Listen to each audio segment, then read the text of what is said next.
On today's episode of Kilts and Culture, we answer your wedding questions.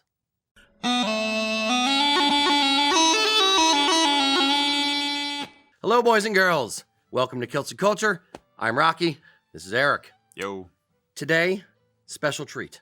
We're actually not doing this live. We're doing this pre-recorded because the number of questions that we've accumulated over the years and over the months, and either answered or not answered in fully or haven't answered at all about weddings specifically. We wanted to actually dedicate an entire show just to talking about wedding type questions.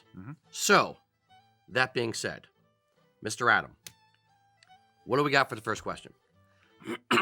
What kind of kilt outfit is appropriate for a wedding, and are there rules for weddings? There aren't really rules for weddings outside not really. of the rules you set yourself. It's all kind of an artificial construct to a degree. Are there rules for a party? Think of it that way. What type of outfit is appropriate is completely up to you and your beloved.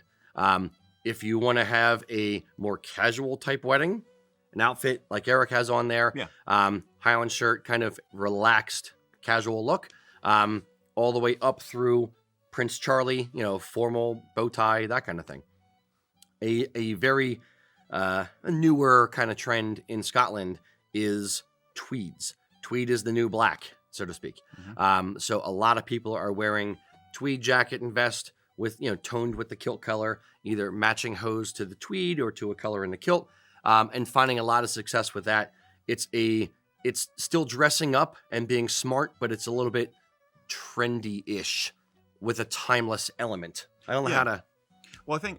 Let me back up a tiny bit. I think that what this gets back to some degree is what you're going to wear as the groom or groomsman even is going to depend on the overall theming of the wedding. We've experienced that basically there's basically three major categories of a kind of a wedding in terms of formality. There's like the backyard homebrew wedding, which can be very, very casual. There's a kind of a daytime casual wedding. And then there's the high formal wedding, which is more likely to be in a church or a similar venue that has a lot of pomp and circumstance to it.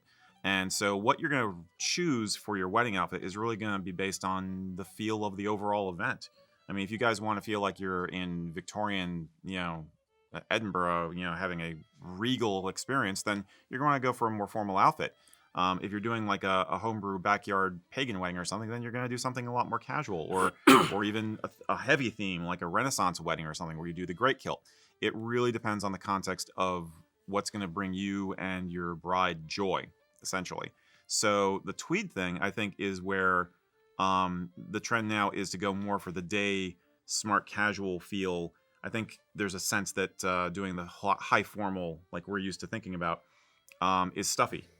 So I think tweed has become popular in Scotland because black formal Prince Charlie and stuff, it's been kind of done for a long time now, and I think younger people feel it's stuffy and not as natural feeling.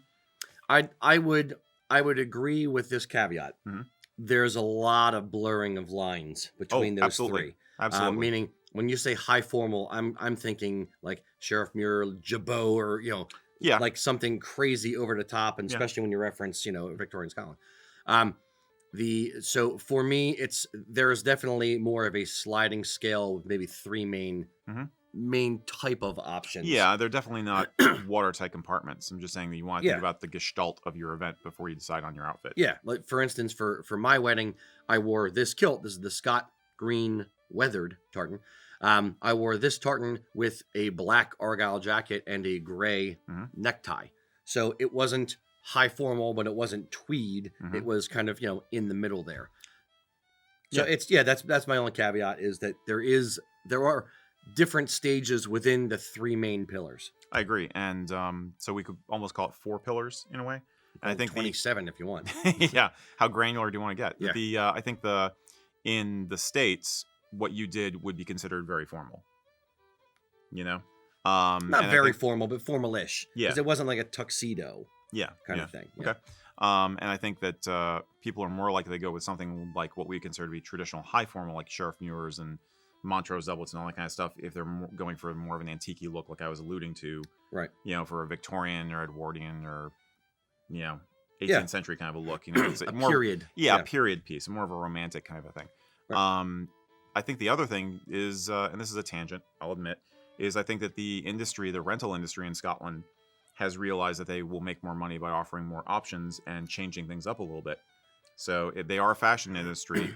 They don't move as fast as a regular fashion industry does, but if they can change the design a little bit, say, hey, this is what's really in this year, then maybe they can make more profit.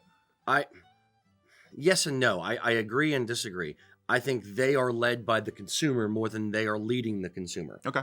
Point being, if I'm a rental company or a hire company, I don't want to have to buy 500 new tweed jackets. True. That's a huge expense. I'd rather just kind of tick along with the Charlies forever. Mm-hmm. That being said, as the pipe bands go, then kind of goes the rest of the thing, the Highland wear, trend wise. So I think there was definitely a leaning towards tweeds and toward more natural colors, not just black. And as they start getting more requests, they realize that, like in the beginning of the wave, so to speak, as they get a few requests for it, they realize, okay, this is going to be, the smart ones realize this is going to be a trend. Let's get in front of it. Let's offer this, and then we'll be able to get more business in the short term until all the rental companies start doing it. Gotcha. Because as the groom comes in and says, I really want a tweed, and company X, Y, and Z only offer black, like Argyles or PCs, then they have to go to me. But as all the companies start offering tweeds, then it becomes more of a thing. B, my particular company is less special at that point because more people offer it. Mr. Adam, next question. All right. Next question. I'm attending a wedding where there will be kilts. What kind of kilt outfit would be appropriate for me as a guest? And I'm not in the wedding party. Sure. Oh, so just attending. Okay. Yep, just Okay. attending. Yeah. I'd say it depends on the level of dress for the wedding, which is usually indicated on the invitation. So if it says formal dress or that kind of thing, or military medals, then it's going to be a bit more formal. If it just says casual jeans and a t-shirt kind of thing, then whatever you want as far as kilt related stuff is concerned.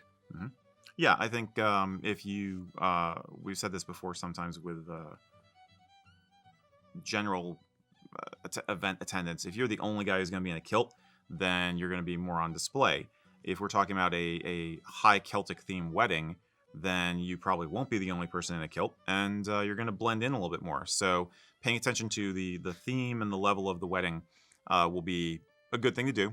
I say don't try too hard, and if you're not actually in the wedding party, don't go too formal. You do not want to outshine the groom. Upstage the groom and yeah, stuff. you don't want to upstage the groom or the groomsmen or any of the rest of the wedding party. So keep it just nice, day nice. Would you say? Yeah, it's either day nice or it depends on what you have. Let's go from a different angle. It depends on the parts of the outfit that you own.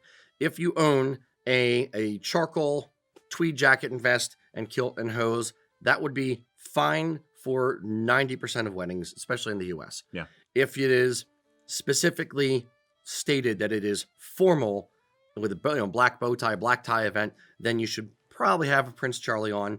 The majority of weddings aren't. So it kind of boils down to that.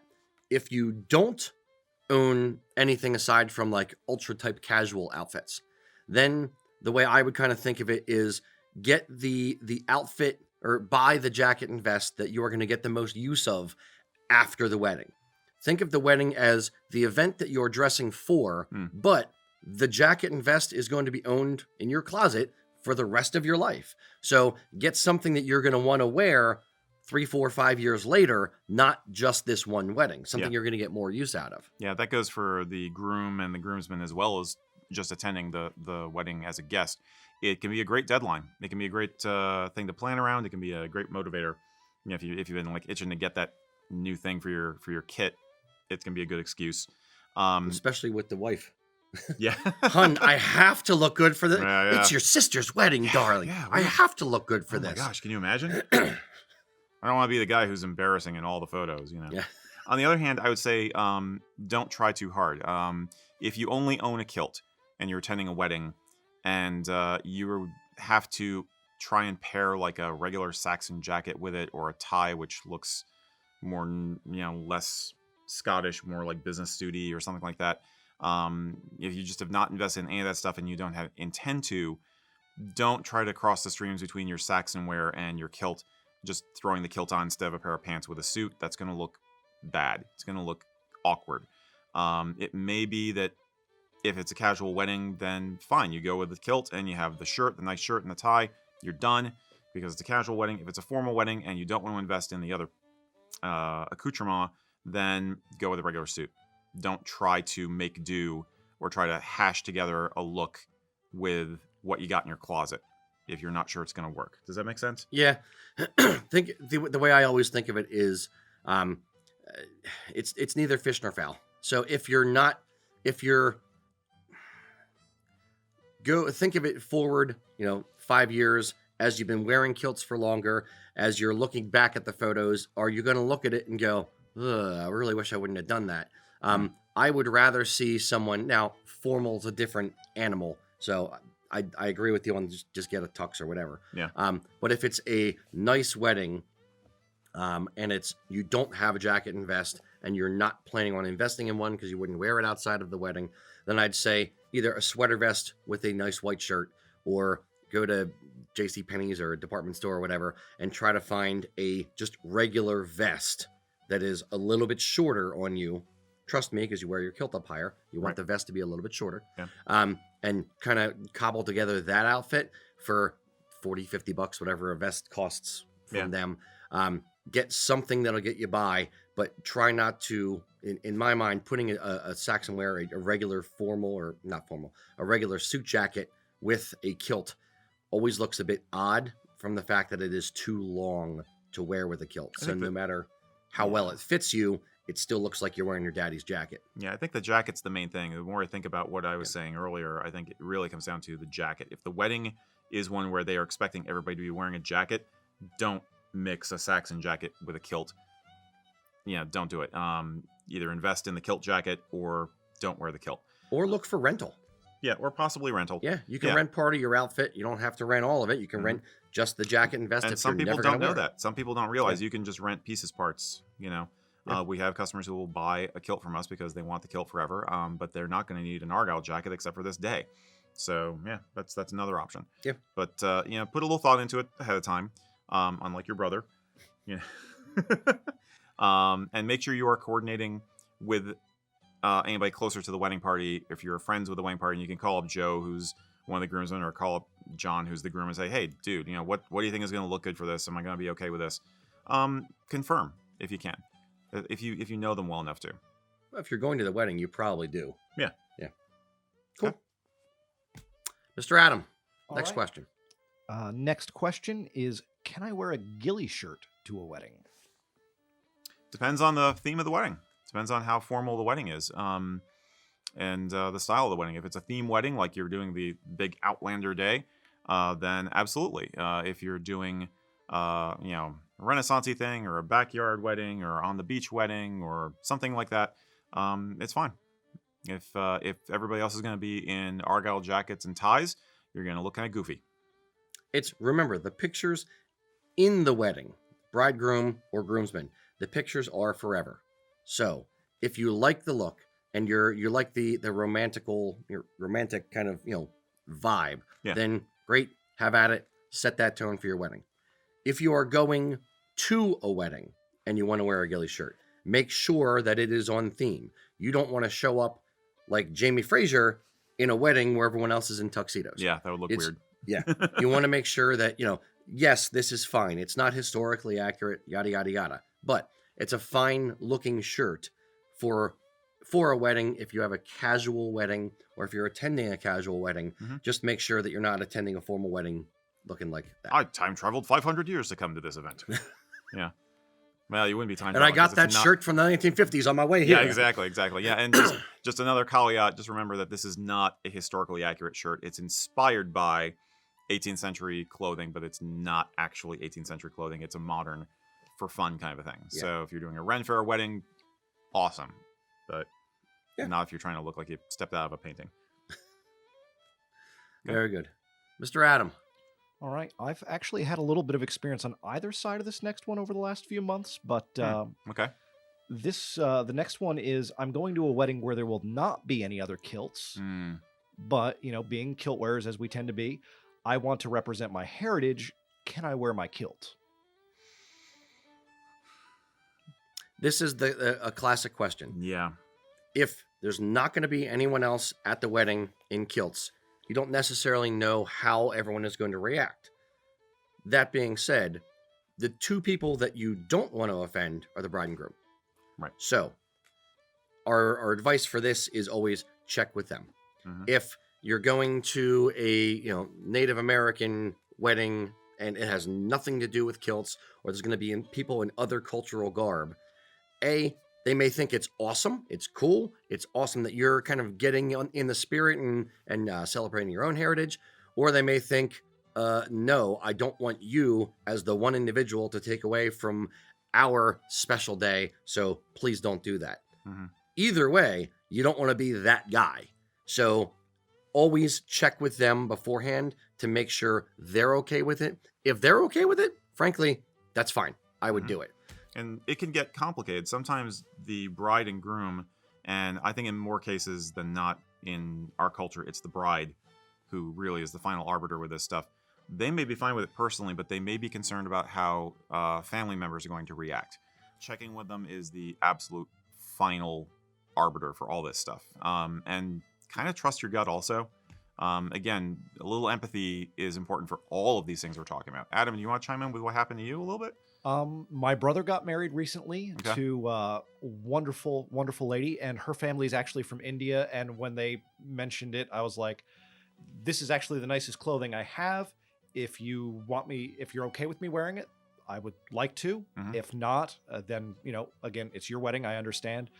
They said, go ahead and wear it. A lot of her family actually was in their traditional garb. Cool. And so we actually had some really cool conversations between us on that end while there at the party.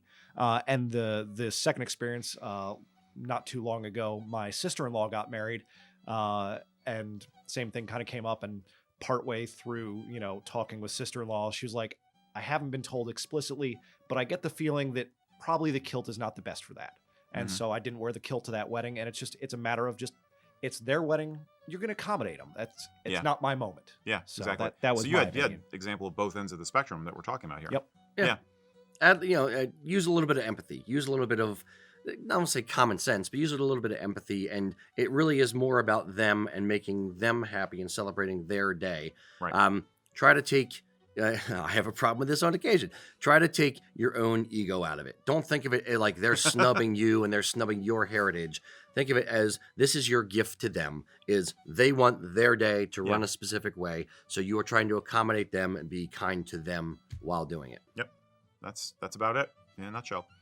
At the Scottish and Indian look wedding is very common, especially in the UK, because of the experiences of Britain and India.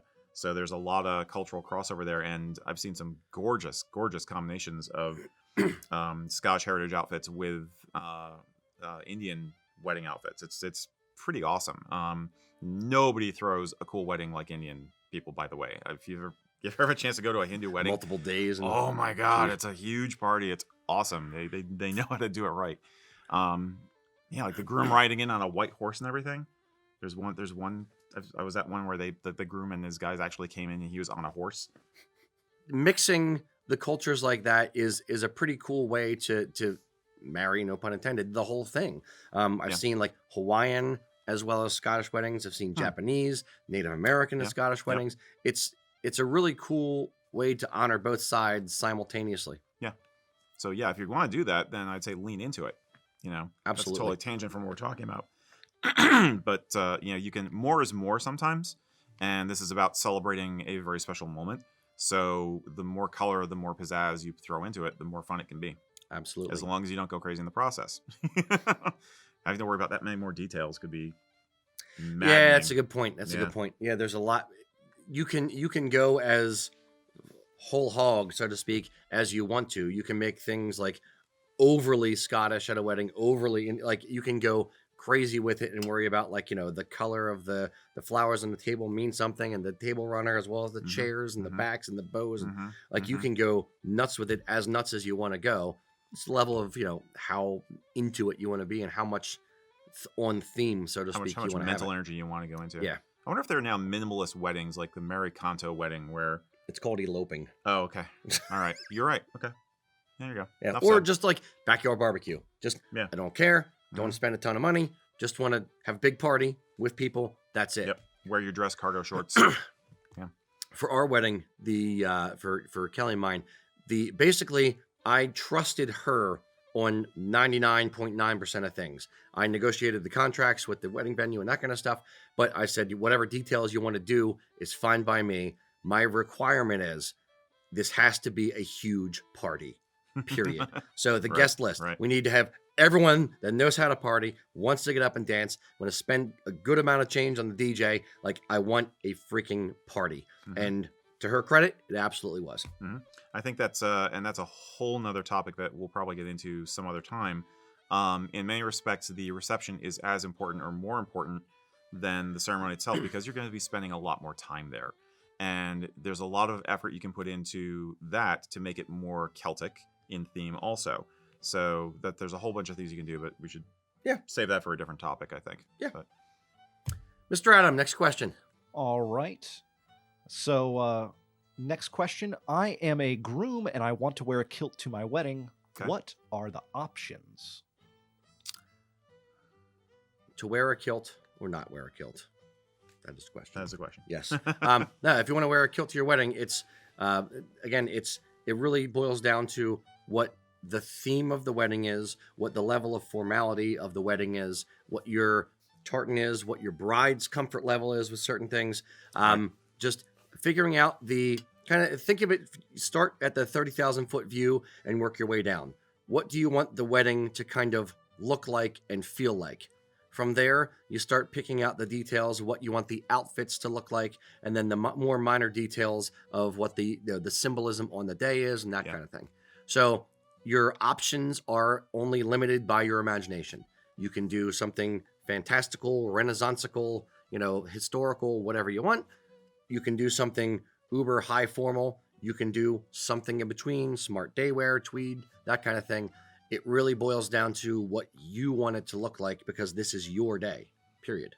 I think the two main questions that come up when people are thinking about this is, A, how much should I spend? Like, do I have to make sure this is a A+ super duper 8-yard kilt?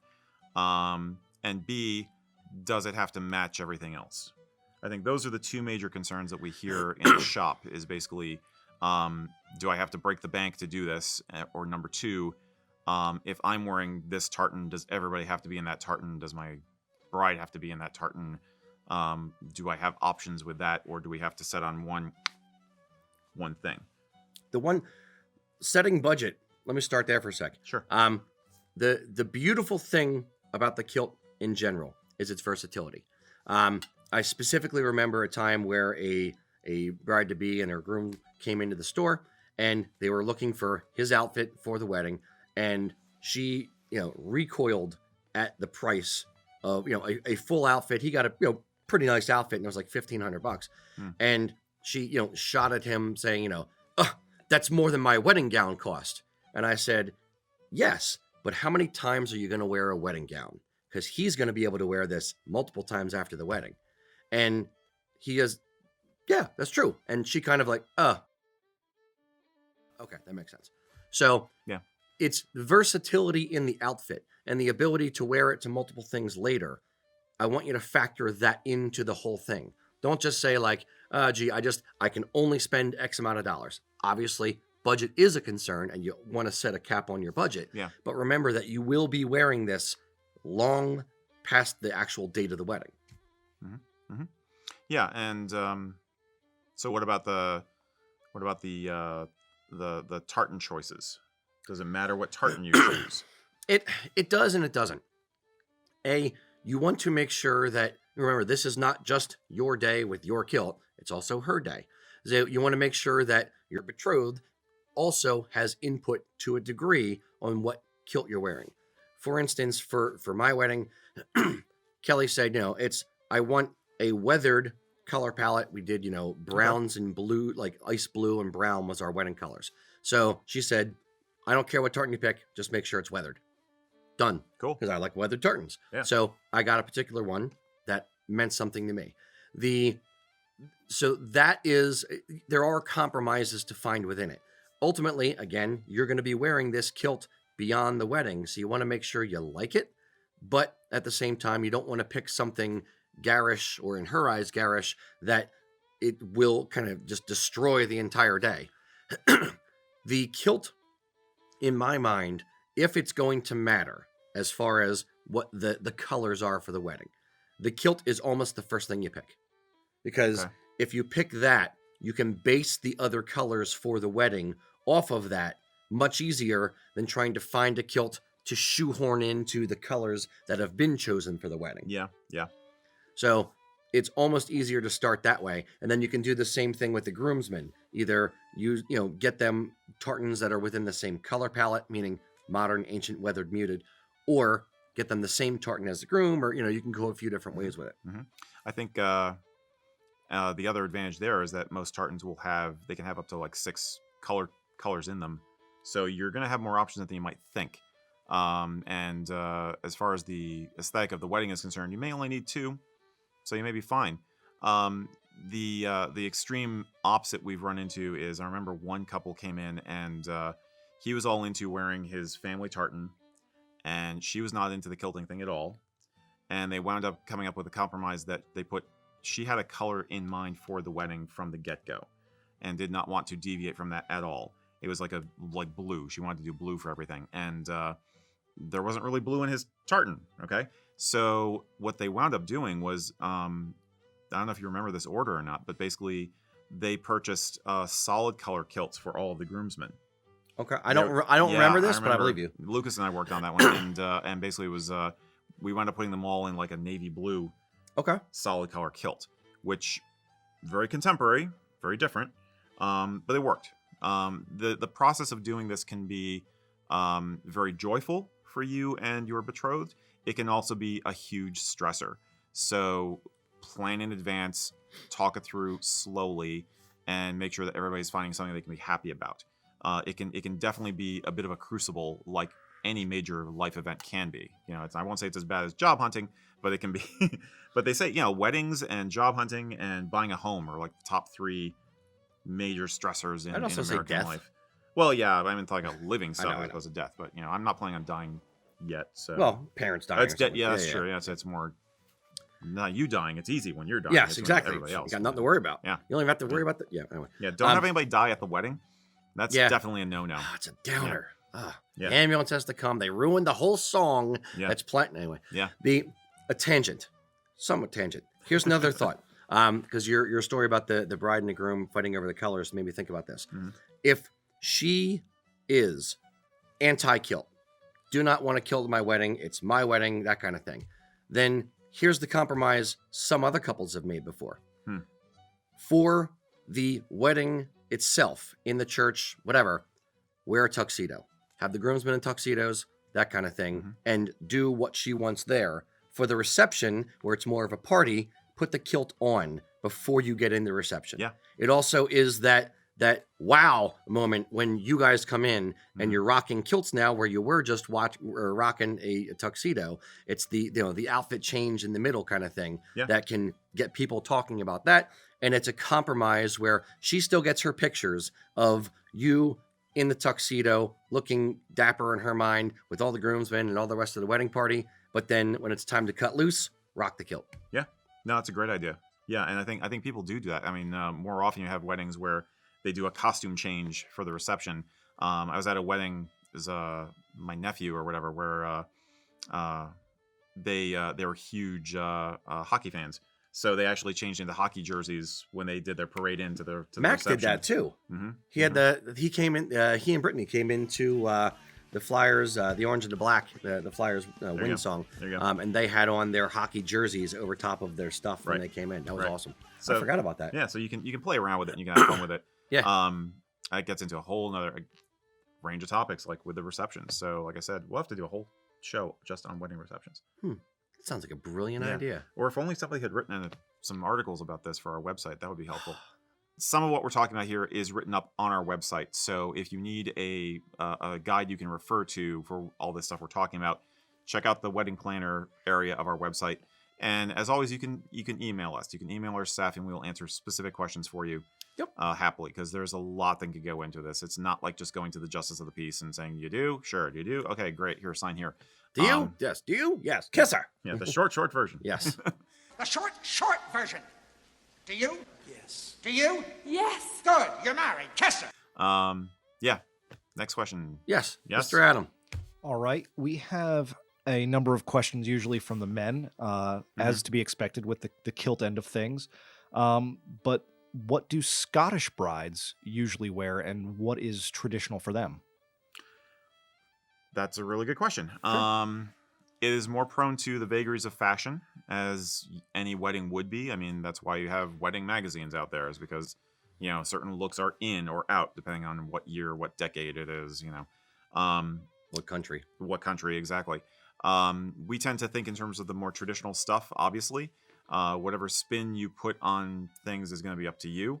But the very most conservative, simple thing would be all you really need is a sash. Sashes, I think, in some ways became a part of women's Highland dress because they could go with almost anything. You just kind of throw it on top. It's easy. Done. You've It's a low officially bowed to tradition, and you've shown your heritage right there. Done. How you attach the sash, as you pointed out before, can vary depending on the shape of the gown and all that kind of thing. Other things that'll happen is using the tartan as other accents in the outfit or in the accoutrement, like wrapping some tartan around the bouquet. Rosettes is an easy way to put some tartan onto some of the gal's outfits. You can have, it's not really seen, but you can have as tartan garters. Or maybe making the entire gown out of tartan. If you're doing a more themed wedding, that's more likely. Like if you're doing a medieval wedding or Outlander wedding, and you do the Arisade kind of look, you've got tartan all over the place there. Some bridal gowns have been made using silk tartan incorporated into the outfit. It can be very simple or very complex. The benchmark for traditional women's Highland garb is usually a tartan skirt, a white blouse, and a sash. And if you're doing a very low-key wedding, but you want to have a traditional feel to it, for instance, like the tweed weddings we're talking about, that would be a way to go. It's not really super dressy, but it is considered formal to formal-ish. It is considered a standard uniform, if you will. So Yeah, it also depends on, it's not too many brides. Well, shouldn't say that. I don't know. When I think of a wedding, I always think of bride in a gown or something, like that. Whether it be, huge train or not, but generally white or cream or that kind of thing with decoration. Mm-hmm. Yes, you're 100% on it. The sash is the easy low bar. Another one is a shawl. You can wear a shawl, just basically wrap it. Think of it as a long rectangle. Wrap it around your back and drape it over your forearms and just kind of carry it like that. The sash, typically worn across and then affixed with a brooch or a small brooch, however you want to say it, a small pin on the one hip, so kind of crossed near the bottom. Another way to do it, if the front of your gown has a lot of beading or work on it that you don't want to just cover up, you can actually basically fold the sash in half lengthwise and kind of pin it like a little kind of rosette style, or pinch it here at the shoulder and pin it to the front, so it just hangs down the back, but it doesn't interfere with everything else going on in the front. Yeah. The other cool thing about sashes, because of their simplicity and efficiency, is that you don't have to wear it the whole time, and you can even use it as part of the ceremony. A lot of times people will do a ceremony where, as being brought into your husband's family, he drapes the sash over you, so it's like you're taking his tartan, and it's a symbolic gesture. Occasionally, sashes will be used for things like a vague kind of a hand fastening, not really tying a knot in it, but just kind of draping. Or you wear the sash of your family, as representing your family, and then he's got his tartans. They have two tartans in the ceremony. There's a lot of things you can play with it. It's very, very simple have fun with it. On the point about yes, the symbolism. This is kind of where we get into the symbolism a little bit. You can wear, if you as a woman, if you have your own Scottish lineage and you want to have your own tartan, then you can. There's nothing wrong with you wearing yours and the bridesmaids wearing yours. If you are not, or if you want to show the symbolism of taking his clan, taking his everything that is him, then you're right. Having him once you're either announced as husband and wife, or once you do the vows, or somewhere in there, have him actually come over and put a sash around you and leave it there for the rest of the ceremony. Mm-hmm. If you do that, here's a little tip: affix the brooch at the lower, or on, at the side, and leave it on the sash, and then basically do a dry run. Put it on, put it where you want it, and then take it off with the brooch attached and hand it back to him and let him leave it up at the altar. Then when it's time, all he has to do is put it over your neck and boom, done, sorted. Mm-hmm. What you don't want to have happen is do that and not have him sitting there fumbling with the pin for a minute and a half. And it really drags down the ceremony and the time of the ceremony. You just want to be able to put it on, show the symbolism, and move on. Yeah. Very often that is something that in weddings, the family of the groom may do. Like the father and mother of the groom might come in at some point in the ceremony and put the sash on, saying, "You're our daughter now, and thank you for joining us in our family."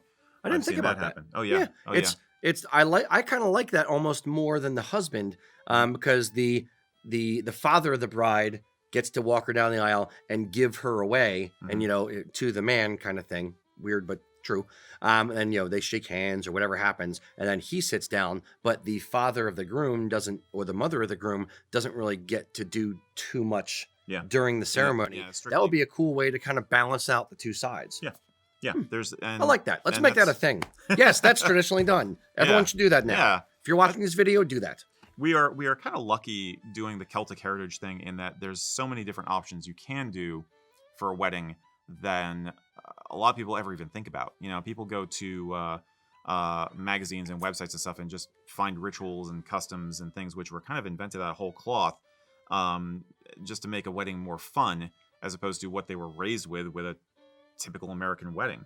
But with a Celtic heritage, you have a lot of these traditions kind of built in or easy to to fold on. Yeah. So it's actually, I think that's why a lot of these things started. A lot of people have customs in their weddings which actually started in the UK, started in Ireland or Scotland or other places, because they were such a good idea. They migrated over, but people don't realize it goes back hundreds and hundreds of years. So you're closer to the source for a lot of the fun stuff than you might realize.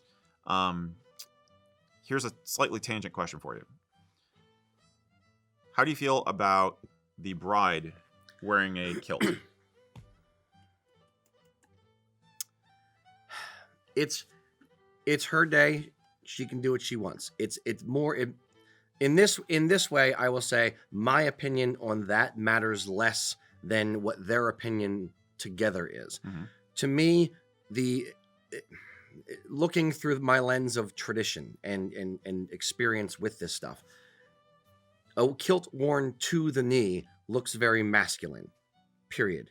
A kilt worn above the knee or below the knee looks feminine. So for me, I wouldn't dig on it. I wouldn't say, yeah, absolutely do it.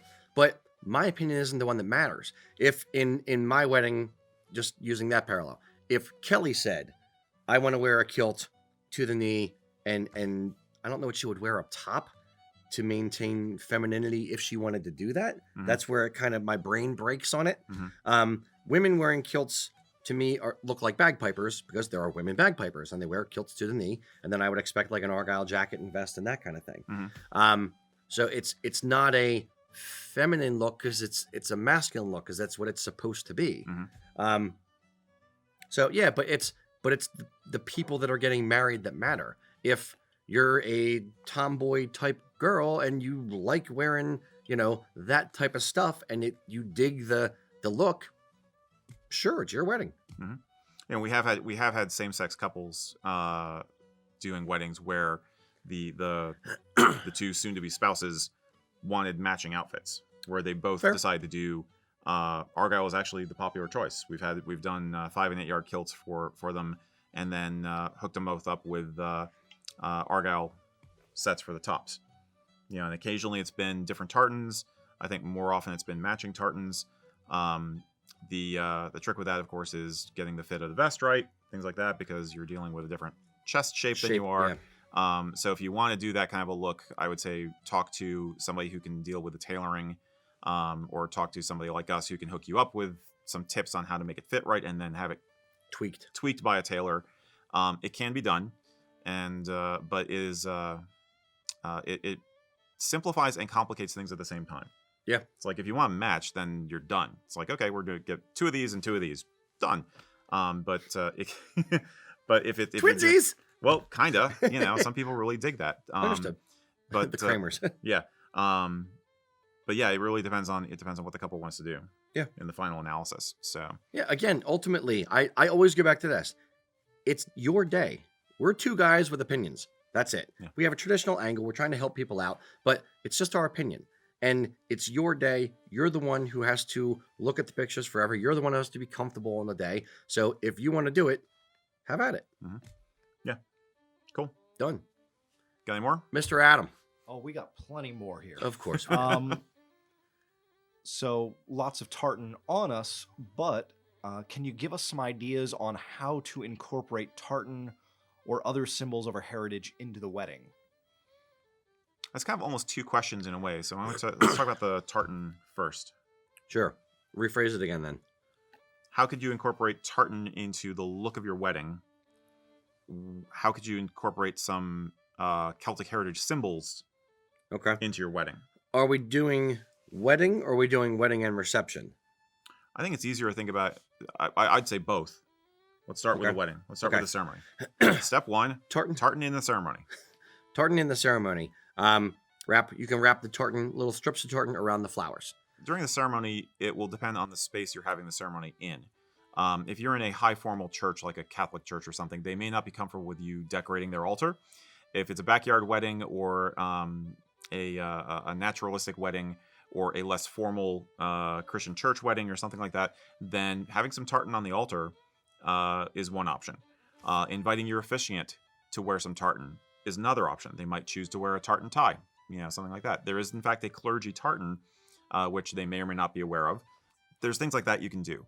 I wouldn't go so far as to having tartan running down, like a carpet that you walk on or anything like that. It also maybe feel weird if you walk on it. That's disrespectful. Yeah, kinda. But bunting, rosettes, and along some of the decorations around the pews or if the there's chairs. railings. Yep. That's another way to do it. What about the pulpits? If you have a little, like the banner thing that comes over front of the pulpit. Again, it depends on the church It's gonna and depend whether on, they would want you to do it's it, gonna but you depend on can the officiant do and all that something kind of there. stuff. Yeah. So there's things you can do like that. You're having a Jewish wedding. You could have some tartan incorporated into the huppah if you're doing the huppah. Do you know what that is? It's like it's kind of a house. It's like Of course, a tent. I know what that is. Yes, it's a tent. Represents your life together and your home together. So it's a lot of traditional Jewish weddings. You'll actually have a huppah. So there's ways you can do that, decorating the space. If you're going to do that, you might want to consider using tartan or a tartan-like look, because investing in your clan tartan for yards and yards and yards could be a little pricey. But there's any number of ways to do it. Polyviscose fabric is a good option. Yep.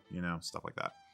The things we were mentioning about tartan in the ceremony with decorating the space obviously goes for the reception area as well, and that's probably the main thing you'll do, is like having things like table runners or bows of tartan on the backs of chairs, things like that. Creating a swag of tartan in the entrance where you're going to be coming into the reception. So the photos of you and the bride coming in to the reception, it's like you're coming under an arch of tartan. That can be really cool looking.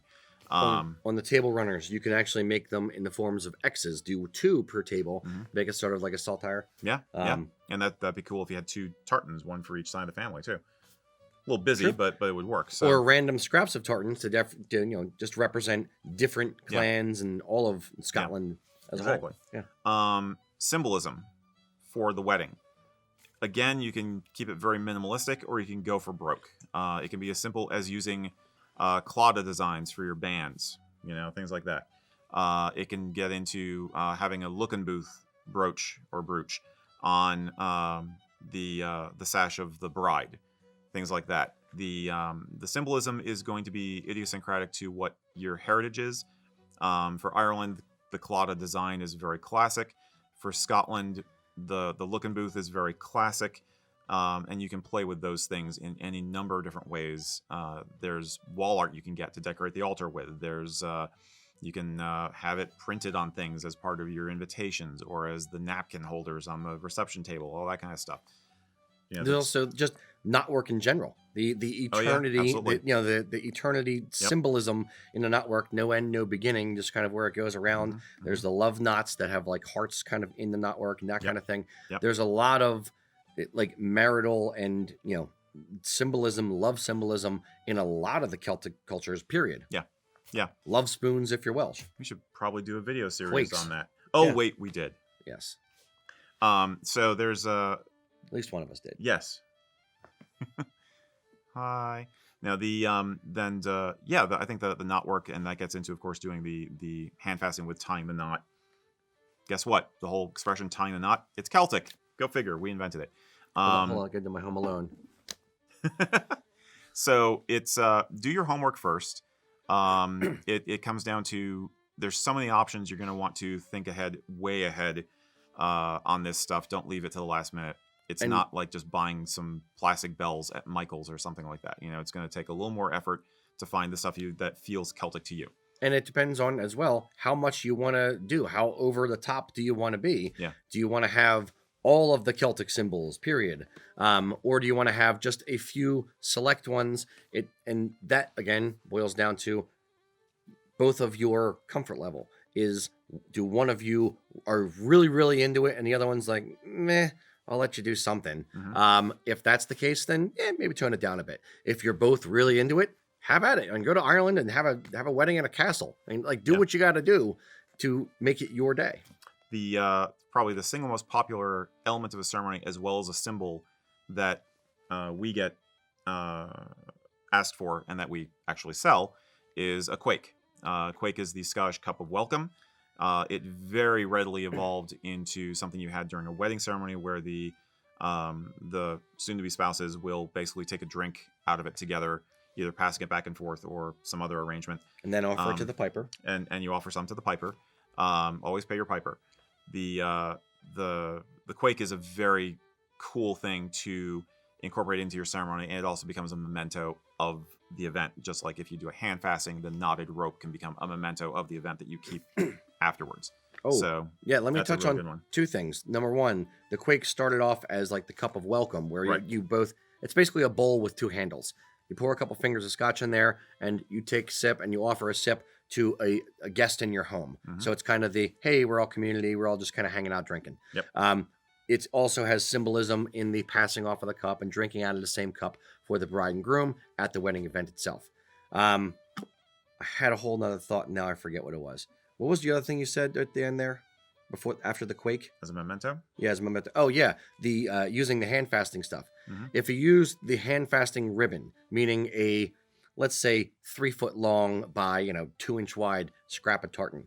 One thing that we did that was pretty cool was after the wedding was all done, we got the favorite wedding photo that we had, and we framed that with the invitation with the actual hand fasting piece. That's cool. So it's a neat way to have symbolism and the whole experience of the day in one photo. You get to hang and look at during your long and blissful marriage like mine. There you go.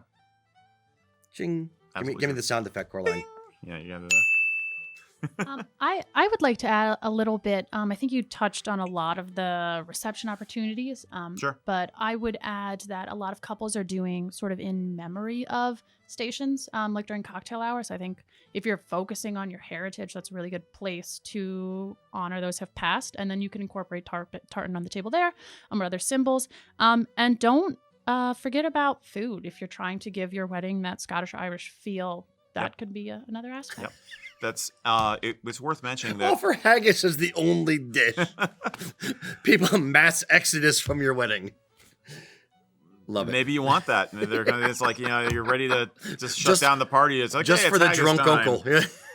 A huge haggis, and you have a fan blowing the smell through the room. Yeah. For those who haven't had haggis, you either love it or you hate it. There's very little in between. Yeah.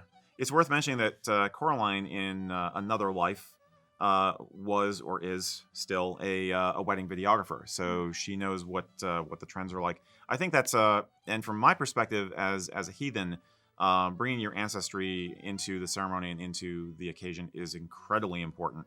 So yeah, I think thank you for suggesting that, because yeah, that's the tartan and photographs go well together. Some of these Celtic symbols we're talking about, like a Celtic cross, for instance. Or in my case it'd be a Celtic sun wheel, things like that, can be married to images of the past, mementos of the past. I've seen photo albums set out. I've seen sometimes on the same tables where people are signing the book saying they're that they were there and as witness, and also giving their well wishes.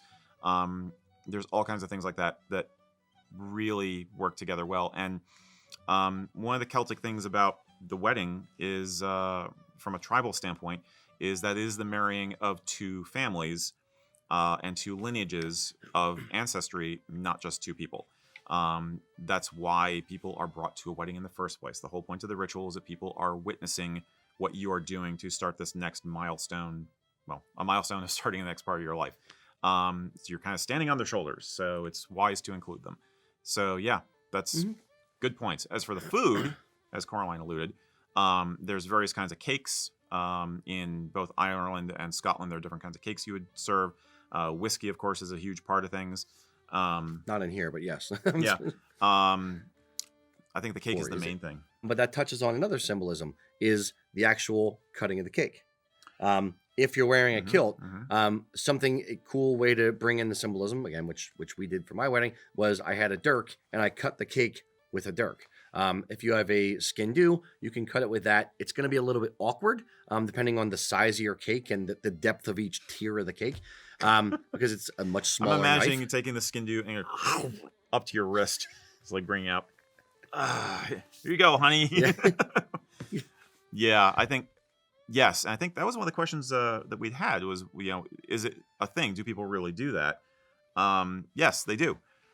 He did it. A dirk is, I think, a better option than a skin do. If you're going to use a skin do to cut your wedding cake, I recommend it be a kind of a ceremonial cut. So it's, delicate and everything. Is like you just, officially cut the cake in half or something. And then, okay, now we're going to move on to the real knife, because you're not going to carve a whole wedding cake with a dirk or a skin do. That'd be a little ridiculous. Here's another thought. Two-handed broadsword. It's been done. Right through the cake, through the table. Through the table. Yes, there absolutely. You go. There you go. Yes. Okay. You have like the backup wedding cake. So when you just do that and just destroy it.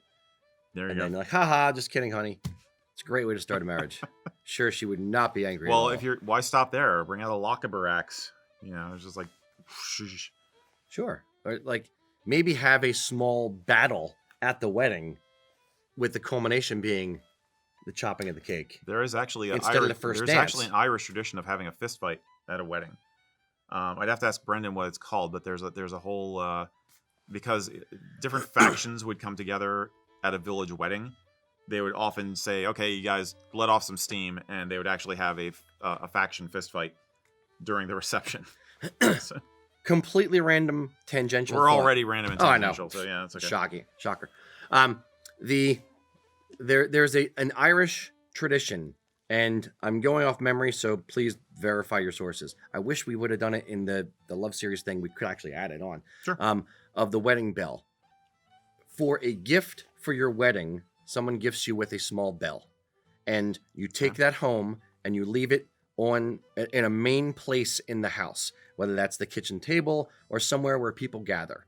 And as the new bride and groom, if you guys start fighting and you want to end the fight, you ring the bell. You do not admit fault. There's not a right and wrong. It's just I want to just stop fighting with you now. And that's a beautiful symbolism in my mind of just getting past it and saying, look, our love is stronger than any fight. We need to stop fighting. Ding-a-ding-ding.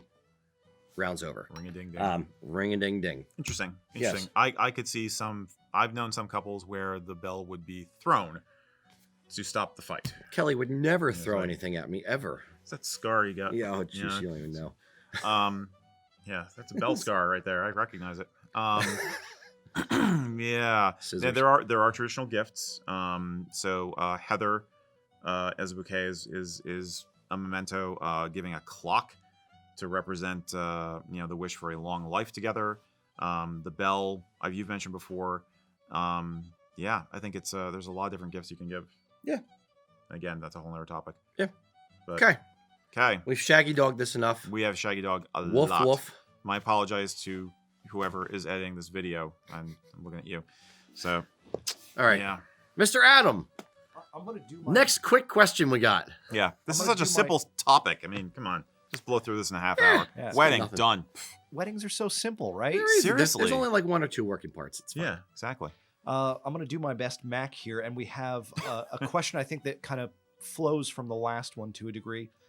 What are some good wedding favors, then, for a Celtic wedding? Okay. We've touched on this topic before. Good Celtic wedding favors. It depends on your budget. A lot of people want to spend $5 or less, I would say, for wedding favors. It's not, you don't want to make it, especially if you have a 200-person wedding, and that's going to add up quickly. Yeah.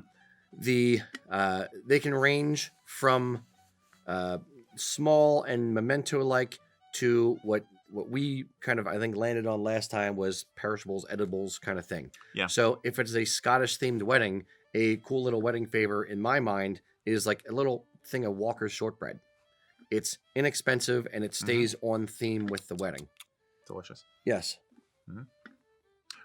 There's goofy options, like we've seen people get little miniature sporns, like keychain sporns with laser etching on the back. That's like John and Mary, little wedding bells, 2020, little wedding bell, things like that. I think the consumables really is a great move, and you agree.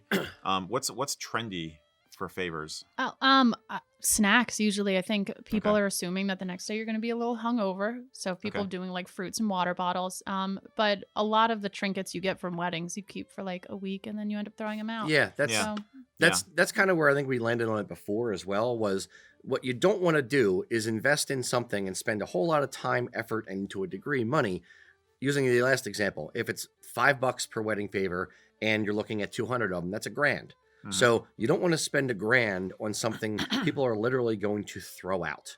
So you want to make sure that it's something that has a little bit of symbolism in it, potentially, and or it's something that the people could use for a long period of time so that they're going to actually want to keep it.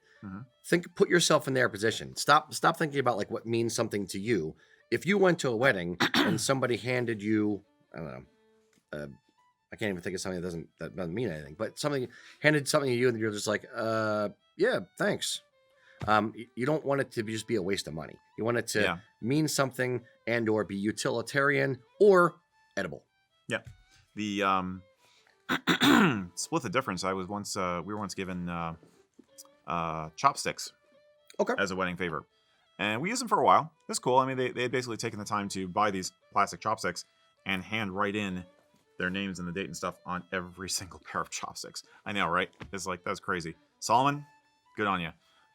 It was fun. So it wasn't a consumable, but it was practical. I think the consumables really still are the way to go, though. I mean, you don't need a little plastic, bouquet flower or something like that. You don't need a tchotchke. Nobody does these days. But there are ways to incorporate the symbolism into the gift. The cake is a classic with that. Sharing food with people is a huge part of ritual. And in a traditional standpoint, from a traditional standpoint, the cake is meant to be a good luck token for the bride and groom. That's why you have wedding cakes. It's celebratory, and it's also supposed to represent some good luck. So if you're sharing something that is cake with your guests, you're kind of returning that gesture. So I think the shortbread is a great option because it's not perishable, but it is a consumable, and it's kind of an echo of your participation as a witness to the ceremony. I think that's where I land on it. Whiskey, if you can give like little, the miniature bottles of whiskey or something, because very often that's a sacramental thing during, sacrament's not the right word, but it's a thing during the wedding. Like if you do the quake and you're sharing the whiskey from the quake, giving your guests a little memento, a little echo of that can be cool. Alcohol for that is a Yeah, little bit it of gets touch and touchy go because, because yeah, you yeah, don't people have know issues with that that. her, second cousin Yeah. has an alcohol Yeah. problem. So you're not, Yeah, okay. it's a little bit All right. difficult, Um, but it's the symbolism, the thought is still there. mhm, Yeah. Candles, honey. Those are typical things that are presented during weddings. So giving something like that can be fun.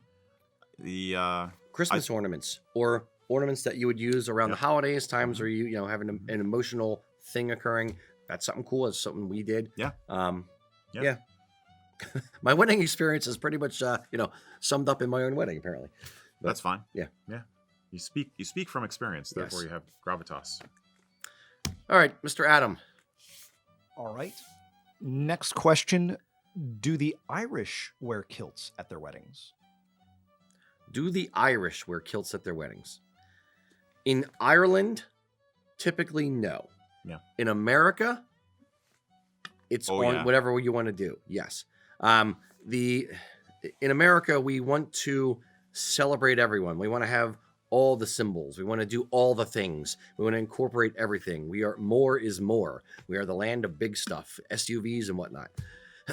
So in America, yes, the Irish tartan thing in general is more of an expat thing than it actually is an Irish thing. Diaspora thing, right? Yeah, diaspora Yeah, thing. diaspora. So the talking to House of Edgar, which is the main mill that does most of the Irish tartans, the majority of their sales for Irish tartans are U.S. and Canada, and it really is. They're beautiful tartans, but it's the Americans and the Canadians that really want to embrace it because of the removal from the homeland, so to speak. It's wanting to embrace that in a visual, visceral kind of way. Mm-hmm. Yeah, and I'd be willing to bet that there are some Scottish folks out there in Scotland who just wear suits for their wedding and don't do the kilt at all. How you choose to express your heritage is up to you. What level you choose to take it to is up to you. There's definitely a difference between a home country and the diaspora of that country. So I think in the final analysis, what we're saying is I wouldn't worry about it. You don't have to feel obligated to either. It's not like if you were Scottish and you chose to have a non-kilted wedding, you'd be like a pariah, and so conversely, if Did you see what Hamish did? Huh. yeah, we'll never live it down. But similarly, if you're Irish and you want to have Irish county tartans at your wedding, then it's fine. I don't think anybody who cares about you deeply, even if you have like family from Ireland, they're not going to be like, why did you do that? They're not going to be offended. I think of one of my favorite phrases: "Those who matter don't mind, and those who mind don't matter." Yeah. Period. Yeah. Pretty much. Again, we're back to it's your day. You do you. Mhm. It is your symbolism, the two of you uniting in holy matrimony. It is what you want to have occur on that day. Right. It is about your fashion, not about theirs. Mhm. So if you want to do it, have at it. It's just like we say about Irish kilt culture in general. It doesn't have the same length of time as a tradition, but it's still a valid tradition. Everything we typically say about picking and choosing the elements you want to use for kilt culture, for Highland dress, is even more fast and loose with Irish stuff. So it's not a major thing in Ireland, but it absolutely is a thing here in the States.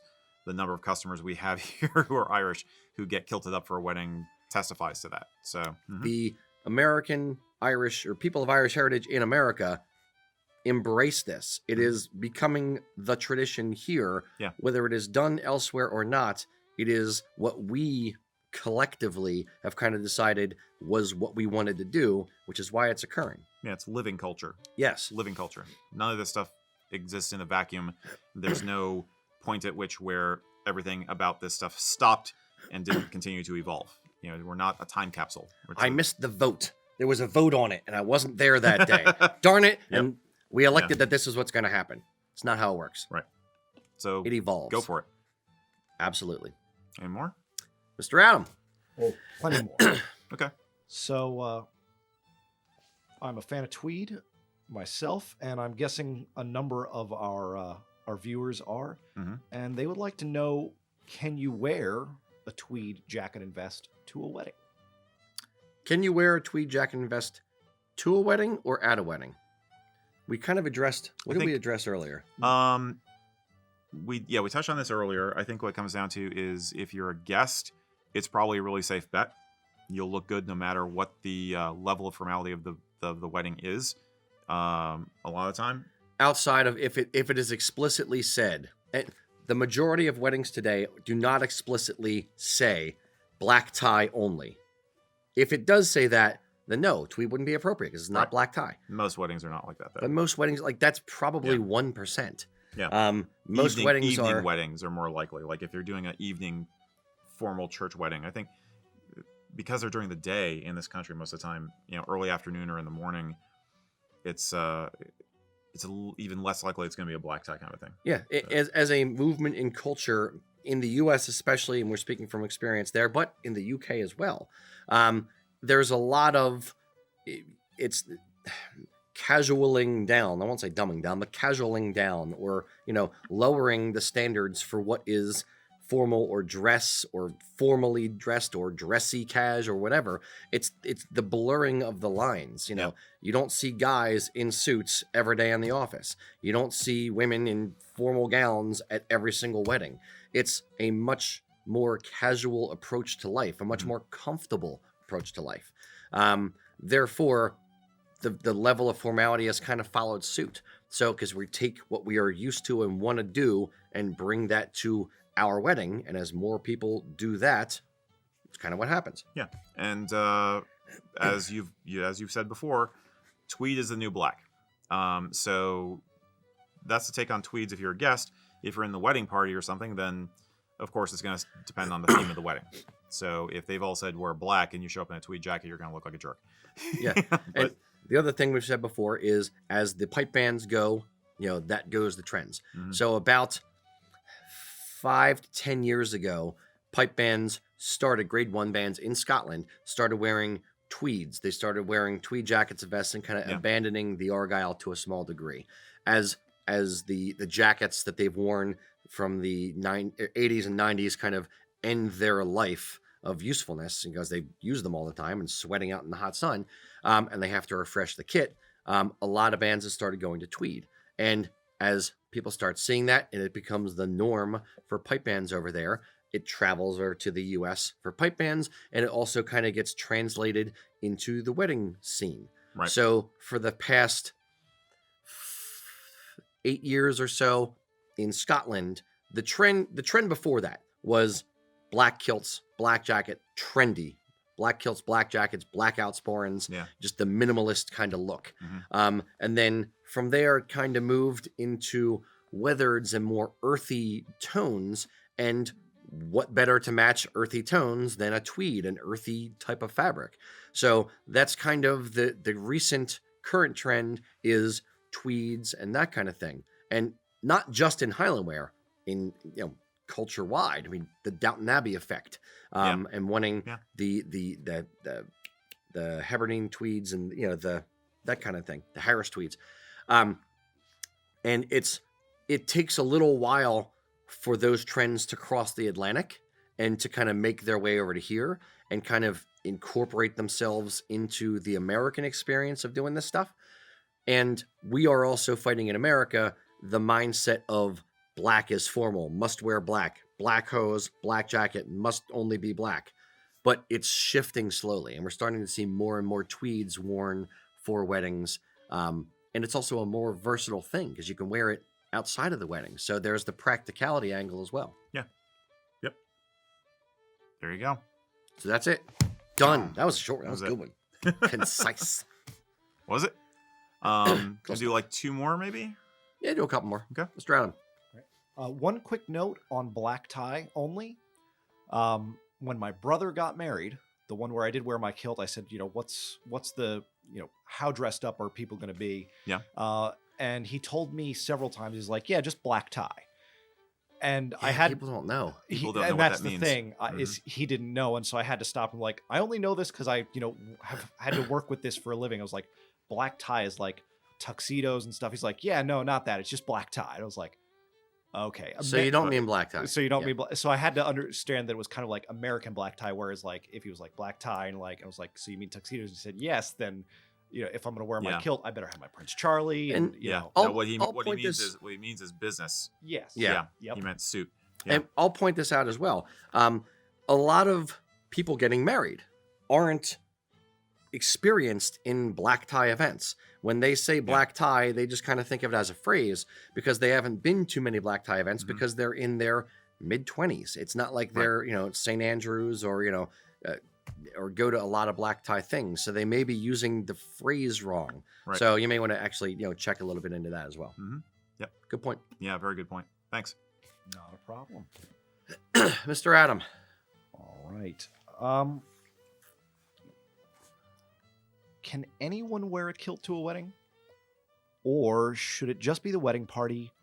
Or, gotta add a third part, here's the challenge, or just people with Scottish heritage?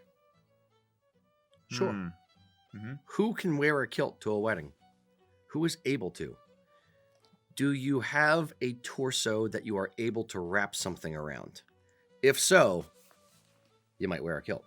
I'm channeling my Jeff Foxworthy. You might be a redneck if I completely disagree. I think that because you should not dress animals in kilts, and they have torsos. So any body, an animal is a body. Okay, fair. Yeah, if you are having the family poodle in the ceremony because they make kilts for dogs. I can't get behind that. Come on, a little dog with like a little thing on its back, like bopping down the aisle, delivering the rings. With the rings in its mouth? Yes. Yeah, no, I challenge you, sir. Okay, well, if it brings you joy. Is the dog not a member of the family? You heartless man. Okay. I went to a wedding recently where the dog wore a gown, so. Was the dog getting married, or was the It was a black tie wedding? No, it was just I think it walked in with the family, but that was it. In a gown. Wow. Okay. Yeah, Did they play dun dun dun? No. I think you're getting our drift, though. There's no reason you should not wear a kilt, with the exception of, like we said, if you can't have the rest of the outfit to fit the formality of the day, or if it's not the wishes of the bride and groom. Right. So let's start from the congregation, the people in the audience perspective, the guests. If the bride and groom are not Scottish, you don't want to upstage them or make them feel like they're being upstaged. So ask the question to them specifically. Hey, I have a kilt. It's what I usually wear for formal stuff or for dressy occasions, for life celebrations, for whatever. Would you mind if I wore my kilt to the wedding, or would you prefer I not? And I will leave it completely up to you. I would not be offended if you asked me not to. Phrase it that way. You don't want them kind of feeling put on the spot. So make it sound like it's just, hey, it's a thought. Would you mind if I did? Or if you don't want to, let me know. It's fine. It's fine. Because you don't want them to feel uncomfortable. Mm-hmm. If you are in the wedding party, it's up to you, obviously, as the bride and groom, or as one of the groomsmen, you're kind of dictated what you should be wearing from the groom. Right. If you are parents or siblings of the bride and groom, again, you kind of take their lead. If they want to do it, if they want you to do it, or if they don't want you to do it violently or opposed to you doing it, suck it up. Don't do it. It's the day is about them. It's not about your contentious relationship with your daughter because she won't let you wear your kilt. Just gear down, big shifter.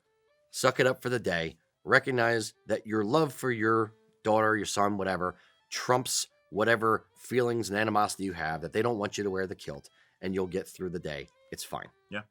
I had a friend who actually had a segment of the family choose not to come to his wedding because they were going to be wearing kilts. They were that dead set against kilts that they opted out of the wedding. There are jerks in every culture. I think it was a mistake on their part. It's selfish. I think they'll regret it later. Yeah, they will. And if it is someone you care about. Now, I'll say this. If I am the date of the guy's second cousin's wife's uncle's brother, we have to go to this wedding. I have to go to this wedding. Can I wear my kilt? And your date's asks them and they're like, absolutely not, then you'd be like, fine, I don't feel like going. Forget it. Find somebody else to go with you. It doesn't really matter to me. Fine, that's between you and your date or not date. Soon to be not date. Yeah. But it's if the people in the wedding party mean something to you, which I assume they do to the majority of the people going, then suck it up and deal with their wishes. Yeah. Whatever those wishes may be. Mm-hmm. Mm-hmm. Yeah, pretty much. Let me flip it. Should people wear kilts if you dictate you want kilts at your wedding? Like, are you imagining a wedding where it says kilts are required? Well, it's where you're saying, I mean, Kelly wouldn't let me do this, and I still have animosity because she wouldn't let me do this.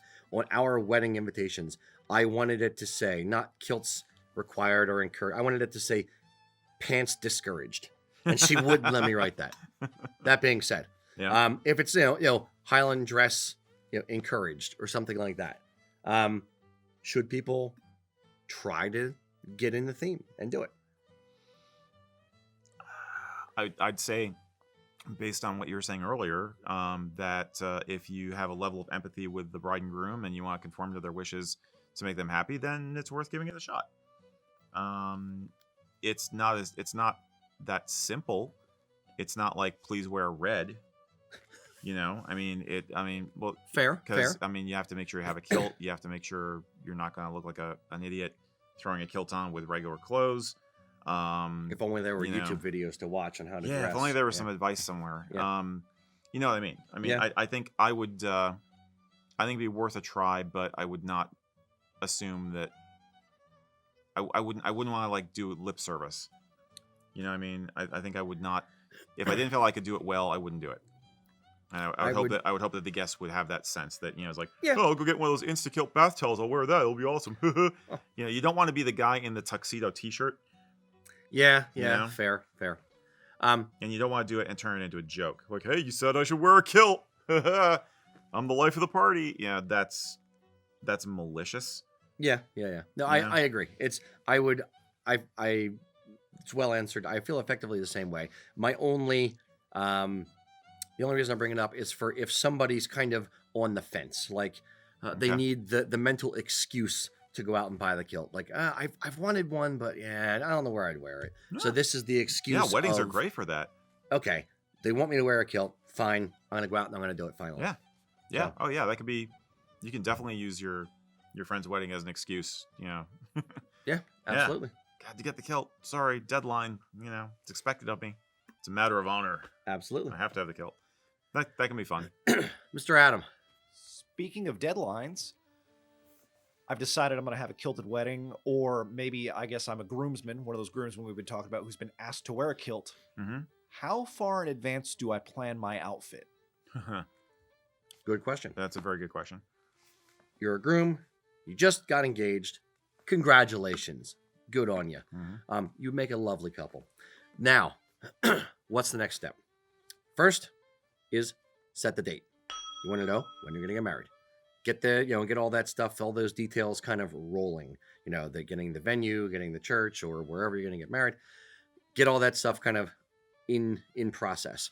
Next, you're going to want to talk about the wedding colors. And again, you want to make sure that if you're going to wear a kilt, you want to make sure that discussion happens with the wedding colors to make sure that they mesh well. A solid shared vision. Yes, exactly. Shared vision, shared being the key phrase. Once you have the idea of the thing you want to start looking for, you want to start planning it as far in advance as you can. A few reasons. One, buying an outfit ain't cheap. So you want to get the idea of what you want the general feel to look like. This isn't meant to sound product heavy, but I'm going to kind of go there for half a second. Go to our website, usakilts.com, and go to the kilts and packages area and start looking at the kilt packages. It'll give you different ideas of what you can look like as a finished outfit, as a finished product, if you will. Yeah. And then kind of hone in on, okay, I like the jacket and tie look, or I like the Prince Charlie look, or I want the casual kind of, historical look, to give you an idea of what you're shooting for. And it'll also give you an idea of a price. Right. Price is always a factor. That being said, once you get that done, you want to do some research on what tartans you want and that kind of thing, and plan at least about minimum 3 months out. We can do, or other companies can do, kilts in a shorter time frame than that. I've actually had a guy come in on a Friday who was getting married the next day. Yes, I remember. And that. after I went through an entire spiel with him about all these different things, what his family tartan was, talking about the different types of kilts, and you were starting to write up the order, and I said, okay, well, when is the wedding? Oh, tomorrow. Oh, Zoinks! wish I knew that an hour ago. Here are your options, right here on the rack. You can't get my family tartan? Not in 24 hours. No. So, yeah, plan it 3 months in advance for a couple reasons. One, the kilt makers will have a backlog. There are other people who are ordering in the same time as you are ordering. Two, it takes, most companies have about 6 to 10 week kind of window for most orders.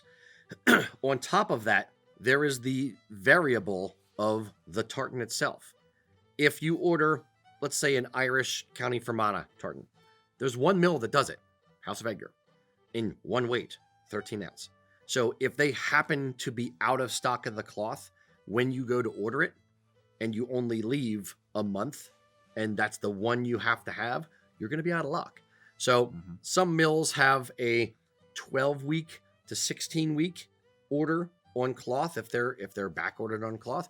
Other mills have about an 8-week. So give as much time as you can. If you don't give it much time, try to be flexible in the tartan that you're choosing, or the mill or the weight of cloth that you're choosing. If you said, I want Black Watch tartan in whatever weight, easy, done. We can get that sorted in 3 weeks with a rush. If you said you want, the Dalziel tartan and it has to be House of Edgar 13 ounce or Loch Carron 16 ounce or whatever, then you want to make sure you're giving as much time as possible, at least for the kilt. If you're doing a tweed jacket and vest, then yeah, the tweed jacket and vest as well, because those are the things that take time, are the custom items as part of this. Think of it from the bride's perspective. She's not going to try to walk in to a bridal shop and buy a gown and expect it to fit off the rack in her size, in the design she wants, and walk out with it the same day. She has to leave time. She has to leave alterations. There's back and forth that has to go on. There's less back and forth in buying a kilt or buying a tweed jacket and vest, but you want to leave time when at all possible. Yeah. What about weight change? Don't change your weight. Don't lose weight. Yeah, or gain weight. Yes, Yeah. or gain weight. Yes. The hitting a moving target for a kilt maker is a very difficult process. If you walk into the shop and say, hey, I'm getting married 4 months from now, so I'm going on a diet, but I'd like to order my kilt now, and I'd like to order my tweed jacket and vest now. So take my measurements, and then we'll figure it out later on. We can't do that. We need to be able to have the measurements and go. There's a certain amount of fudging that we can do. In a kilt, there are straps and buckles, and there's a range of holes in the strap and buckles. Yeah. You can, same thing with a jacket. You can try a jacket on, and if you're a 46 regular snug, but a 48 regular fits you pretty good, maybe if you're going to lose weight or planning on losing weight, we can order a 46 regular jacket and vest. That being said, if you don't lose the weight, we're kind of boned at the end of it. You need to make sure that if you say you're going to lose weight, you lose the weight, because we are planning on that or for that. The other way is you want to make sure you don't overshoot your weight goals. Don't go on the starvation diet. You don't want to go on. Yeah. Anyway, you want to make sure that it's, if at all possible, if you do, try, it's hitting the moving target. That's the difficult part. So maybe if you say, all right, well, we want to, you're 4 months out, you're going to go on a weight loss, and you buy a jacket and vest that's a little bit too snug, and it's going to be made for you. Maybe in 2 months, when it's done, which is 2 months before the wedding, based on the 4-month thing, you try it on, and then if you've lost too much weight, maybe you put a couple pounds back on, or you stop trying to lose the weight, because ultimately it's going to look too big for you on the day if you continue down that path. Yeah. It's hitting a moving target. That is a very, very difficult thing. And you don't want to, and it's expensive. You don't want to buy a $400, $500 jacket and vest and overshoot it and then have to buy another $400 jacket and vest. It's happened. Yes, it's not good.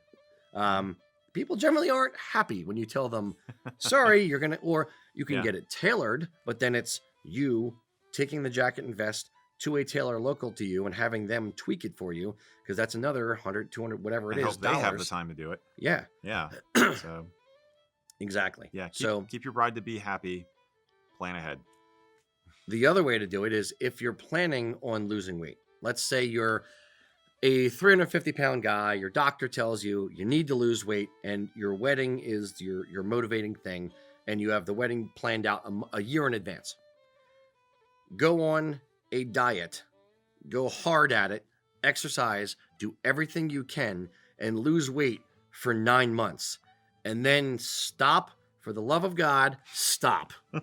Plateau, or let's say that lose it for 8 months, and then go into maintenance mode.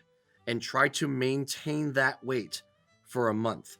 And then at the 9-month mark, then once you've maintained that weight for about a month, come in, get all your stuff measured, and try to continue to maintain, monitor the weight, maybe measure yourself once or twice during that time to make sure you're not putting weight back on. If you do, maybe back on the diet a little bit. But recognize that you are asking someone else to do something for you that they have no control over. Losing weight is 100% in your control, not theirs. Mm-hmm. So, hitting a moving target. Yeah. And I will say, we know this is not easy. We know it's different for everybody. I know. And it's easier said than done. But the goal is to get you into the outfit for the price point that you want and in the time frame you want. And looking good on the day. And it's absolutely. I mean, it's like the old Vidal Sassoon commercial always comes to my mind. It's like I always say in this business, if you don't look good, we don't look good. It's becoming a dated reference, but I still like it. So, I know, so do I. But that's the truth of it. Yeah. So yeah, help us to help you. Yeah, I think that's sure. It. Help us, help you. And on that note, there's one question. One last question? One last question, okay. Or a bit of advice that I have given that I absolutely want to lean into. Okay. You're getting married. Congratulations. Now, you want to marry your vision, no pun intended, with the bride's vision, the other person's vision. Mm-hmm. So, what should the groomsmen, talking about the groom side, what should the groom look like and what should the groomsmen look like? Traditionally, if you're in Scotland, they have a much more open, doesn't matter, non-matchy-matchy, wear what the hell you want. Wear what tartan-wise, like lower half the body. Wear what you got. If you have a family tartan, great, wear your family tartan. They may say, we want all of you to wear an Argyle jacket and vest or a PC or a tweed or whatever, but wear your family tartan. And that's kind of the hodgepodge, very colorful, very bright, randomized thing. And it looks great. It really does. Yeah. It's not everyone's taste. Some brides or grooms, especially in America, will want to do the matchy-matchy thing, where all the groomsmen need to be the same, need to be either the same as the groom or at least same as each other. Mm-hmm. So there's a couple different things you can do. One, you can do the Scottish thing. Wear whatever tartan you want, rent whatever tartan you want, do whatever. Here's the jacket and vest you're going to wear. Option 2. Have the groom himself in his family tartan, and all the groomsmen wear something else, whether it's Black Watch, Irish National, whatever. Mm-hmm. Have all the groomsmen look the same, the groom be different.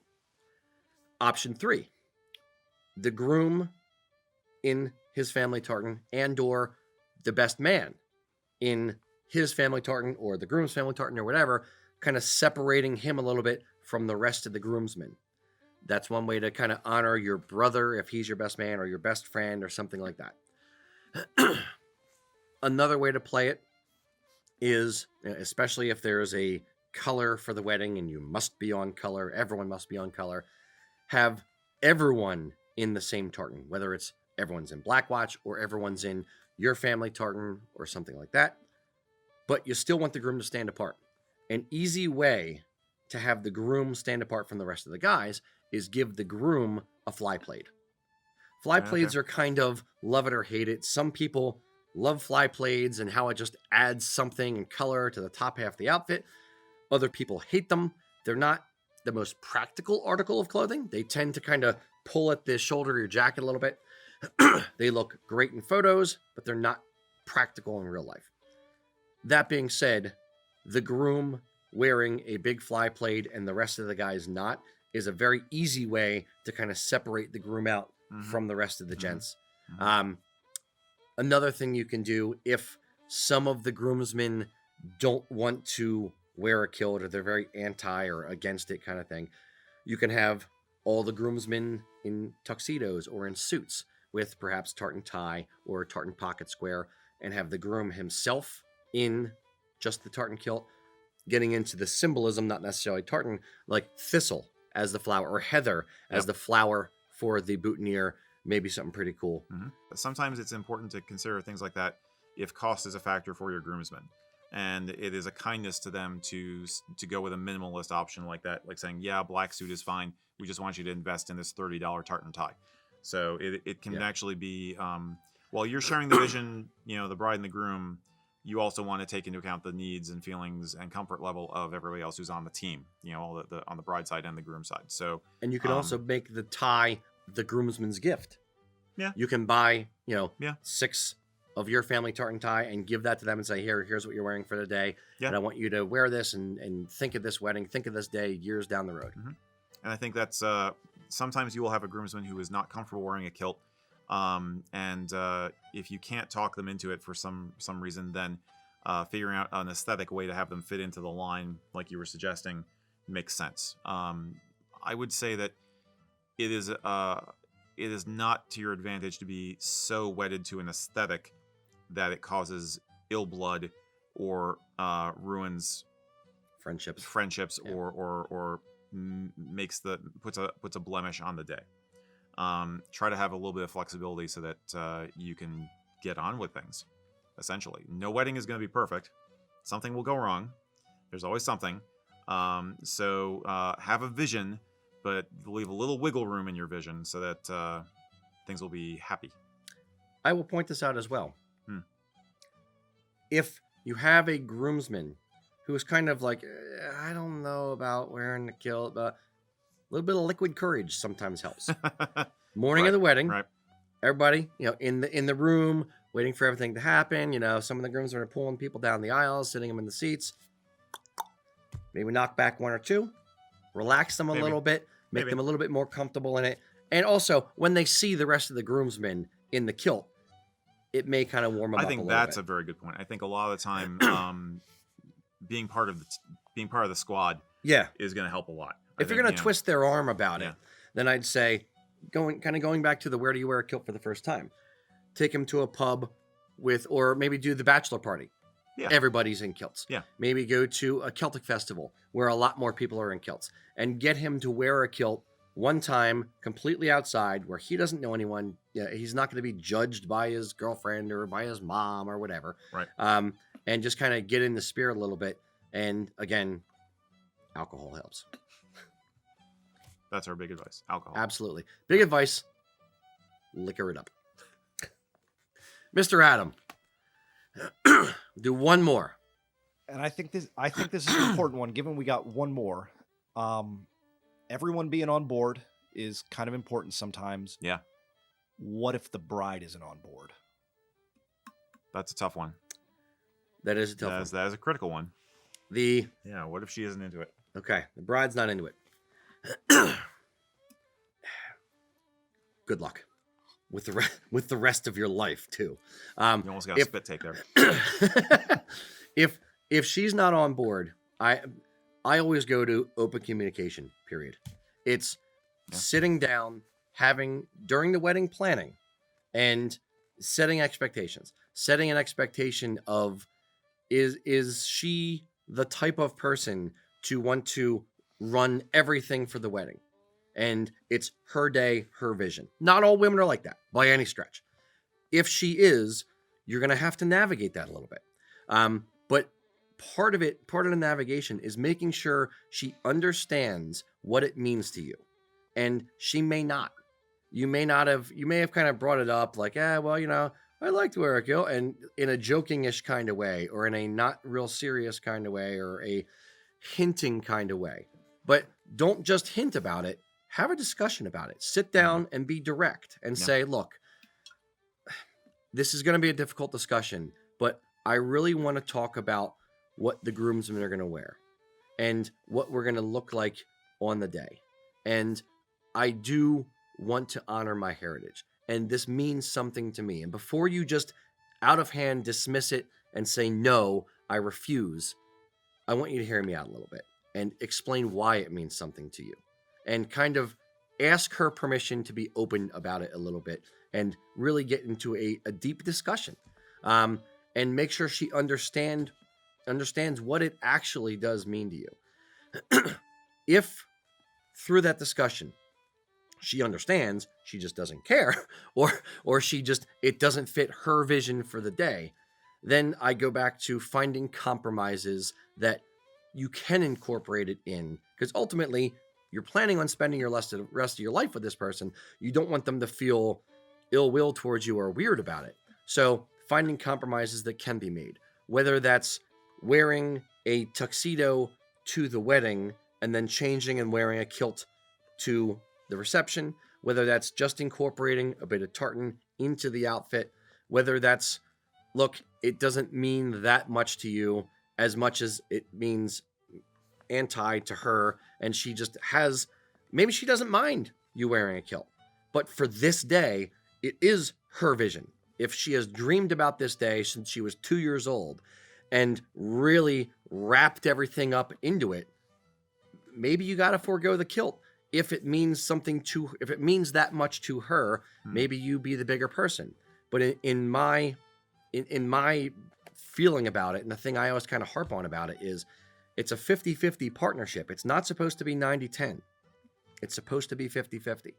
That's why I'm lucky in the fact that Kelly wanted the kilt at the wedding, wanted everyone to wear kilts, and she's enjoying this kind of stuff too. But if it's not her bag, if it's not something she wants to do, if she's Italian and has zero interest in kilts, it's recognized that you have to recognize that's really not her interest. And if she's really staunchly into something for the wedding day, she has her vision, you don't want her to feel uncomfortable on the day. So make it a point to say, okay, fine, I won't wear the kilt, but I'm getting a kilt and we're going to go to a Celtic festival and you're going to go with me. And maybe find a compromise that way. Introduce her in other ways if she is staunchly against it. Or if the wedding is a year and a half out, maybe bring her to a Celtic festival or two and try to soften her over time, versus making a demand up front. I think that's a important point. I mean, everything you said is logical, but I do think that sometimes it's like anything else in life. It's a lack of exposure that breeds fear. So, getting her feet wet, by going to a festival, going to a concert, seeing attractive people in kilts. It's just like, the whole thing, like, I want to get a kilt for myself, and my girlfriend or partner or, bride-to-be or whatever is not into it. It's not just weddings we're talking about. It's just like life. Do they like you in a kilt or not? And there's ways to introduce them to the culture that will, it's like, okay. It felt kind of weird at first because I hadn't, there was nobody in kilts when I was growing up. They looked weird to me, but I see there's other people doing this, and this is kind of cool, and these people are having a good time. There's ways to do that. Just gradual it's exposure therapy. It's like fighting a phobia. Maybe offer to buy them a mini kilt in it, or a kilted skirt in it, or a sash in the same tartan as you, and share the experience and bring them into this new world that you want to explore and make them part of it. And I think some of the underlying symbolism and aspects of the culture that it's hard for people to be against, like honoring your past, a sense of honor, a sense of romance, tradition, and the fact that, this is part of the tokens of love that I want to share with you. This is part of my being that I want to share with you. That's another angle into it too. Is like, this represents to me a lot like having the other elements in the ceremony do, that this is an expression of myself and what I'm giving to you. You can win them over with the love aspect. Yeah, sometimes. and it's your shield in the discussion is, look, I'm not telling you that we can't have meatballs and pasta because you're Italian at the wedding. I'm saying I want to add my flair to it too. I want to add my angle to it too. Yeah. Period. Yeah. So it's not me expressing my heritage isn't detracting from your heritage. It's not a plus minus. It's a plus plus. It's not a zero sum game. Yeah. There you can both win. Do you guys have? It looked like you two had a couple of comments about it. I was going to say, very recently, my sister-in-law is visiting us, and it's been nice having her. And I walked into, as one tends to when family visits, a random conversation there in the kitchen. And my wife was mentioning, she's like, when we got married, if he'd wanted to get married in a kilt, she's like, it was a no. Which it would have been a no. I didn't have access to kilts at the time, or didn't know where to get them. So it wasn't too much on my mind, though. If I could have, I would have. But she was like, it would have been hard. She's like, if we were getting married again today, or like if we were renewing our vows, she's like, absolutely would. Yeah. And one of the things that's been interesting for me, aside from her getting used to it being part of my life and something I wear, one of the things that really turned her around, oddly enough, was kilts and culture. She got on the Facebook group, and after like a while of the Facebook group going, she came up to me one morning. She was like, she's like, there's other people that wear them. It's not like just you being weird. She still knows I'm weird, but she's like, it's not just, and so understanding that there's more behind it, and it's not just you being Right. odd, Right. Which sometimes that's the experience you grow up with. They're not always a common thing. And so seeing that it's, something that's done, Celtic festivals and whatnot, and something that people around the world are doing. Ultimately, it's not on us to, cast aspersions into someone else's marriage or whatever. It's, actions have consequences. You want to get married and the person's mean, they're going to be mean for the rest of their life. If the person's That's a sour beautiful note. I don't want to end on that. But if the person's a beautiful person and it's meant to be, and it's, that's what it should be. It should be. Love will find a way. Yes. Is that Life Would Find a Way from Jurassic Park? Yeah. Dinosaurs. Always have dinosaurs at your wedding. Absolutely. Yeah. That's the way you end a video on weddings. It's talking about dinosaurs. That's how you do it. I'm gonna end it this way. I'm gonna say, what else do you guys want to know about Celtic wedding traditions, or doing a modern Celtic wedding? Where are you coming from? What's your experience? Share with us in the comments. Drop us a line to sales@usakilts.com. Let us know what's going on with your wedding plans. Yeah. What are your? Do you have anything else that you've done in your weddings, if you've already had weddings, that is, you've incorporated in that you think is a cool idea or has a cool amount of symbolism, and it brings all this stuff and kind of ties it together? Yeah, what worked and what didn't. Absolutely. Cool. Very good. Thank you all for watching. We hope you got something out of this, not just my anger towards people who don't listen to their partners. Anyway, boys and girls, until next time, Slán Java. Slán Java.